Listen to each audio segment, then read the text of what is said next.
사랑의 하느님의 창조물, 지구, 태양계, 은하계, 미세조정과 인류원리, 무신론자들은 회심하라, 하느님의 품으로 돌아오라.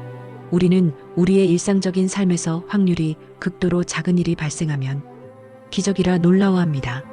로또의 1등 당첨 확률이 800만 분의 1, 평생에 한 번 벼락 맞을 확률이 60만 분의 1, 정자와 난자가 만나 나로 태어날 확률 3억 분의 1, 조상까지 포함하여 나로 태어날 확률은 400조 분의 1, 지구상 생명체로 태어날 확률은 1조 5천억 분의 1. 이 얼마나 엄청난 숫자인가요? 이 모든 숫자는 우리 피조물의 존엄성, 더할 수 없는 소중함을 나타냅니다. 지구에 지적 생명체가 존재할 확률은 거의 0에 가깝다 합니다. 먼저 성경 말씀을 묵상해 본 후 인류 원리, 우주의 미세 조정에 대해 같이 나누어 보며 우주를 연구하는 천체 물리학자들도 연구를 하면 할수록 우주는 지적인 존재, 즉 전지전능한 하느님에 의해 그랜드 디자인된 존재라 믿게 된다고 합니다. 먼저 창세기 성경 말씀을 묵상해 봅니다. 성서는 문자 그대로 해석하는 게 제일 낮은 수준의 해석이며 많은 비주류 사이비 교파에서 행하는 해석 방법입니다. 성서는 하느님의 성령의 감도로 쓰여졌고 고도의 상징적인 의미와 깊이를 담고 있습니다. 우주의 시작 창세기 1장 1절. 한 처음에 하느님께서 하늘과 땅을 창조하셨다. 땅은 아직 모양을 갖추지 못하고 비어 있었으며 어둠이 시면을 덮고 있었는데 하느님의 영이 그 물 위를 감돌고 계셨다. 하느님께서 말씀하셨다. 빛이 생겨라. 그러자 빛이 생겼다. 하느님께서 그 빛이 좋음을 보시고 그 빛과 어둠을 가르셨다. 이 구절은 하느님의 창조가 무로부터의 창조임을 보여줍니다. 빛의 창조는 질서와 생명의 시작이며 우주의 미세조정 개념에서 말하는 물리상수의 정교한 설정과 신학적으로 상통합니다. 우주의 조화와 질서. 창세기 1장 14절. 하느님께서 말씀하셨다. 하늘의 창공에 빛들이 생겨 낮과 밤을 가르게 하여라. 그것들이 표징과 절기, 날과 해를 나타내는 것이 되어라. 하느님께서 두 개의 큰 빛을 만드셨다. 더 큰 빛은 낮을 다스리고 더 작은 빛은 밤을 다스리게 하셨다. 또 별들도 만드셨다. 이 말씀은 천체의 질서 즉 물리법칙과 궤도의 정밀한 조화를 암시합니다. 오늘날 우주 미세조정론의 예를 들면 중력상수, 전자질량, 우주상수 등이 바로 이러한 질서 있는 창조를 과학적으로 표현한 것입니다. 생명과 지구의 풍요로움. 창세기 1장 11절. 하느님께서 말씀하셨다. 땅은 풀과 씨 맺는 식물과 같기 씨를 가진 열매를 맺는 과일나무를 돋아나게 하여라. 그러자 그대로 되었다. 땅은 풀과 씨 맺는 식물과 같기 씨를 가진 열매를 맺는 과일나무를 돋아나게 하였다. 하느님께서 보시니 좋았다. 하느님은 지구를 단순한 돌덩이가 아니라 생명이 자라날 수 있는 정밀한 환경으로 창조하셨습니다. 이는 현대과학의 지구 적정 데골디락스 좋은 개념, 다시 말하면 생명체가 살 수 있는 환경 여건, 즉 온도, 거리, 대기, 물의 존재 등과 깊이 연결됩니다. 인간의 창조, 하느님의 모상으로. 창세기 1장 26절. 하느님께서 말씀하셨다. 이제 사람을 우리 모습으로 우리 비슷하게 만들자. 그들이 바다의 물고기와 하늘의 새와 짐승과 온 땅과 땅을 기어다니는 모든 것을 다스리게 하자. 하느님께서 당신의 모습으로 사람을 창조하시되 하느님의 모습으로 그를 창조하시고 남자와 여자로 그들을 창조하셨다. 인간은 단순한 생물학적 존재가 아니라 하느님의 모상임하고 데이메거 디에입니다. 인류 원리에서 말하듯 우주의 모든 법칙과 상수가 인간의 존재를 가능하게 하도록 조율된 것은 바로 하느님의 의도된 사랑의 계획을 반영합니다. 생명의 숨결, 인간 안에 불어넣으신 하느님의 영. 창세기 2장 7절. 주 하느님께서 땅의 먼지로 사람을 빚으시고 그 코에 생명의 숨을 불어넣으시니 사람이 생명체가 되었다.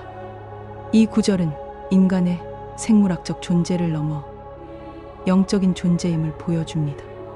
하느님의 숨결은 인간 내면의 영혼을 상징하며 단순한 진화론적 결과를 넘어 의식 있는 존재로서의 인간이 우주의 목적이라는 인류 원리의 철학적 의미와 맞닿습니다.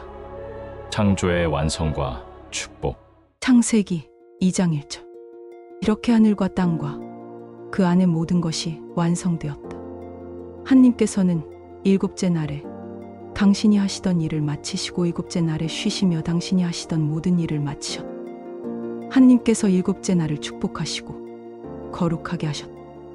하느님의 창조는 우연이 아니라 완전한 질서와 목적을 가진 완성된 작품입니다. 우주의 정교함과 생명의 조화가 하느님의 계획적 섭리를 반영한다는 점에서 미세조정의 신학적 의미를 보여줍니다. 하느님이 세상을 보시니 좋았다. 창세기 1장 31절 하느님께서 손수 만드신 모든 것을 보시니 참으로 좋았다. 저녁이 되고 아침이 되었다. 여섯째 날이었다. 하느님의 창조는 선이며 아름다운 뷰티입니다. 과학이 발견하는 자연 법칙의 정밀함은 신앙이 고백하는 하느님의 선하심과 일치합니다. 이는 곧 우주의 질서와 인간 존재는 무의미한 우연이 아니라 사랑의 의도적 계획이라는 인류 원리의 신학적 핵심입니다. 시편에 나타난 창조의 찬미.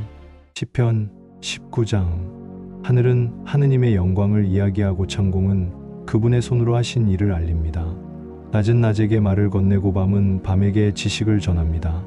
말도 없고 소리도 없고 들리는 목소리도 없지만 그 소리가 온 땅으로 그 말씀이 세상 끝까지 퍼져나갑니다. 시편 저자는 우주의 아름다움이 곧 하느님의 메시지라고 고백합니다. 오늘날 찬체 물리학자들이 우주의 정밀한 조율을 보고 경탄하는 이유와 신앙적으로 같은 감동입니다. 지에서 질서정연한 창조의 신학적 근거. 지에서 11장 주님께서는 모든 것을 수와 양과 무게로 만드셨습니다. 이 짧은 구절은 놀랍게도 우주의 수학적 조화와 물리 상수의 정밀함을 암시합니다. 하느님은 무질서한 혼돈이 아닌 수와 비율 속에서 세상을 창조하셨습니다. 이 구절은 미세조정 파인 튜닝의 성경적 뿌리로 자주 인용됩니다. 창조의 목적, 인간과 하느님의 관계. 시편 8절 당신의 하늘 당신 손가락으로 빚으신 달과 별들을 내가 보니 사람이 무엇이기에 그를 기억하시며 인간이 무엇이기에 그를 돌보시나이까. 그를 천사들보다 조금 낮게 만드시고 영광과 존귀의 관을 씌워 주셨나이다. 인간은 우주의 중심이 아니라 하느님 사랑의 대상으로서 특별히 창조된 존재입니다. 이것이 바로 인류 원리의 영적 차원. 우주는 인간이 존재하도록 만들어졌고 인간은 하느님을 인식하도록 만들어졌다는 신학적 의미입니다. 그래서 신학자들은 인간이 자신의 창조된 목적, 자신의 소명을 깨닫고 이 지구상의 삶을 살아야 한다고 역설합니다. 인류 원리, 우주가 우리를 위해 조율된 이유. 깊은 밤 별빛이 가득한 하늘을 올려다봅니다. 그 수많은 별들 사이에서 우리 지구가 있다는 사실 그 자체가 얼마나 놀라운 일인지 잠시 멈추어 생각해 봅니다.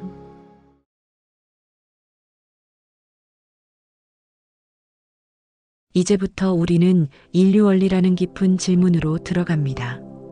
이 원리는 이렇게 묻습니다. 왜 우주는 인간이 존재할 수 있을 만큼 정확하게 조율되어 있는가? 우주는 너무나도 정밀하게 고도로 섬세하게 균형을 이루고 있다는 걸 아시는지요? 우주를 구성하는 네 가지 기본 힘이 있습니다. 중력, 전자기력, 강한 핵력, 그리고 약한 핵력. 이 네 힘이 서로 맞물려 별이 타오르고 원자가 결합하며 결국 생명이 태어납니다. 그러나 그중 단 하나라도 아주 조금만 달랐다면 우주는 전혀 다른 곳이 되었을 겁니다. 예를 들어 만약 중력 상수가 지금보다 2경분의 1만큼만 강했다면 모든 물질은 순식간에 붕괴해 별도, 행성도, 생명도 존재할 수 없었을 겁니다. 1경은 천조의 10배입니다. 반대로 그 값이 조금이라도 약했다면 별은 결코 탄생하지 못했을 것입니다. 또 전자와 양성자의 질량비가 지금보다 단 0.1% 천분의 1만 달라도 원자는 안정적으로 존재할 수 없습니다. 빛의 속도, 플랑크 상수원자 간 진동 간격, 최소 단위 에너지값 6.62 곱하기 10의 마이너스 34승 JS. 우주의 팽창률이 모든 값들이 마치 정밀하게 조율된 악기처럼 완벽히 맞아 있습니다. 이 정교한 조율을 우리는 미세조정 파인 투닝이라 부릅니다.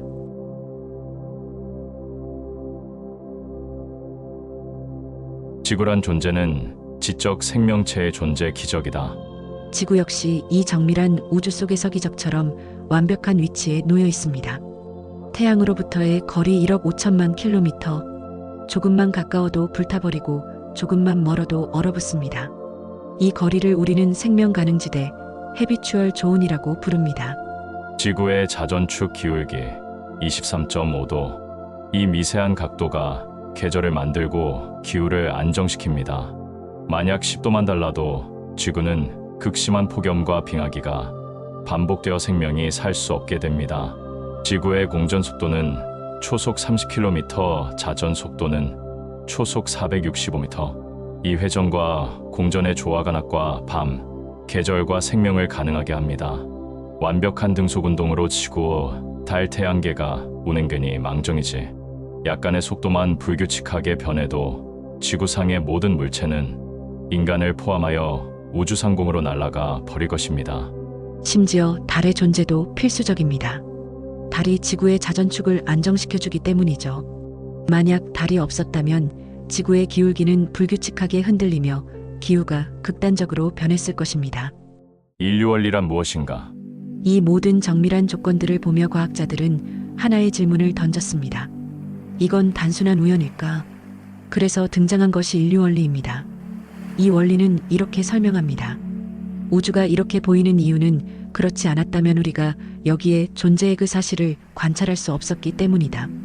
즉, 우주의 법칙이 지금처럼 조율되어 있기 때문에 생명이 가능했고, 그래서 우리가 존재할 수 있다는 것입니다. 인류 원리는 두 가지로 나뉩니다. 첫째, 약한 인류 원리. 우리가 존재하기 위해 우주가 이러한 조건을 가져야 했다는 뜻입니다. 둘째, 강한 인류 원리. 우주가 처음부터 지적 생명이 존재하도록 의도적으로 설계되었다는 관점입니다. 어쨌든 우주 태양계 지구는 우리 인간을 비롯한 모든 생명체가 생존할 수 있도록 극도로 미세하게 설계되었단 것입니다. 우연히 그렇게 될 확률은 거의 0에 가깝습니다. 태양과 은하의 조화. 우리 태양도 놀랍도록 정밀하게 자리 잡고 있습니다. 태양의 자전 속도는 초속 약 2km, 은하 중심을 도는 속도는 초속 230km, 지구와 태양계는 은하의 중심으로부터 약 2만 6천 광년 떨어져 있으며 우리 태양계는 은하계 중심을 2억 3천만 년에 한 번 공전합니다. 이 위치가 바로 생명에 최적화된 곳입니다. 너무 중심에 가까우면 감마선 폭발이 끊이지 않아 생명이 파괴되고 너무 바깥쪽이면 별의 밀도가 낮아 행성이 형성되지 않습니다. 모든 것이 우연히 그렇게 된 것일까요? 아니면 누군가의 의도된 설계일까요? 생명의 확률. 우주에 생명이 존재할 확률을 천문학자들은 여러 방식으로 계산해 왔습니다. 그 유명한 드레이크 방정식에 따르면 우리 은하에서 생명체가 존재할 별의 수는 어떤 조건을 넣느냐에 따라 수천 개에서 수십억 개까지 나옵니다. 하지만 생명체가 지적 존재로 발전할 확률은 극도로 낮습니다. 한 연구에서는 지구 수준의 복잡한 생명이 탄생할 확률이 10의 마이너스 40승 정도, 즉 1조분의 1조분의 1조분의 1이하라고 말합니다. 거의 불가능에 가까운 수치입니다. 그럼에도 우리는 존재합니다. 우주가 이토록 정밀하게 조율된 우주가 우리의 생명을 가능하게 했습니다. 묵상과 깨달음. 지금 눈을 감고 당신의 호흡을 느껴보세요.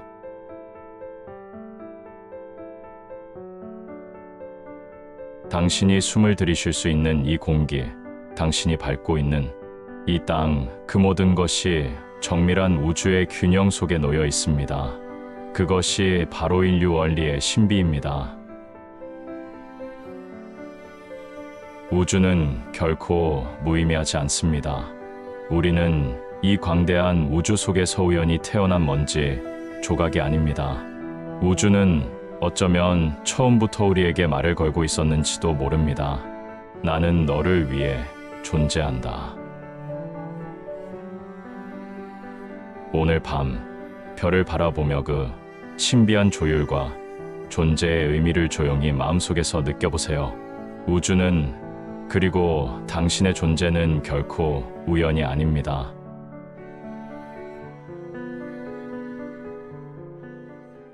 무엇인가 영감이 느껴지신다면 성서를 읽어보고 묵상하고 가까운 성당으로 전화를 걸고 달려가 예비자 교리를 받고 가톨릭 신자가 되십시오. 부활한 그리스도 예수가 승천하여 성령을 보낸 지도 2000년이 넘어갑니다. 2000년 동안 가톨릭은 창조주 하느님과의 소통, 친교, 사랑의 보살핌 속에 성장해 왔습니다. 전 세계엔 결혼도 하지 않고 오직 하느님께 자신의 온 생애를 바쳐 순명의 삶을 사는 40만 명의 신부와 50만 명의 수도자가 있습니다. 하느님은 사랑 자체의 영적인 존재이시지만 우리에게 자유의지란 걸 부여해 주셨기에 생각과 말과 행동은 모두 우리 자신의 의지에 의해 행해지고 이루어집니다. 성서에서도 너희 앞에 물과 불을 놓는다. 삶과 죽음을 놓는다. 불행과 행복을 놓는다. 너희가 선택하란 말이 신명기에 나옵니다. 그래서 세계의 역사와 오늘이 이 모양 이 꼴인 겁니다. 하느님께선 항상 사랑을 베푸시지만 인간의 행동은 내버려 두십니다. 자유롭게, 그래서 판단을 지혜롭게 잘해야 합니다. 시간은 흘러갑니다. 제발 하느님을 생각하며 살아나가십시오. 돈과 명예는 수단일 뿐 우리에게 영원한 평화와 기쁨과 행복을 주진 않습니다. 당신 자신의 존재, 앞으로 어떻게 살아가야 하며 삶의 의미는 무엇이며 인간 예수는 왜 그토록 죽음을 무릅쓰고 진리의 복음을 선포하려 했는지를 공부해 보십시오. 하루 이틀에 끝나는 공부가 아닙니다. 10년, 20년 걸리는 기나긴 여정입니다. 당신의 삶은 이제와 영원히 창조주 하느님 안에서 계속됩니다. 하느님은 영적인 존재이시며 전지전능하신 창조의 제1원인이며 우리 피조물 인간을 당신의 눈동자처럼 우리를 낳은 어머니보다도 당신을 더 사랑하십니다. 우리에게 자유의지를 주셨기에 판단은 당신의 몫입니다. 이 영상을 사랑하는 두 아들, 과학하는 파스칼과 아우구스티노에게 바칩니다. 우리 주 예수 그리스도의 평화와 사랑, 예수님의 어머니 성모님의 보호와 전구가 여기 모인 형제자매님들과 그 가정에 가득하시길 빕니다. 아멘.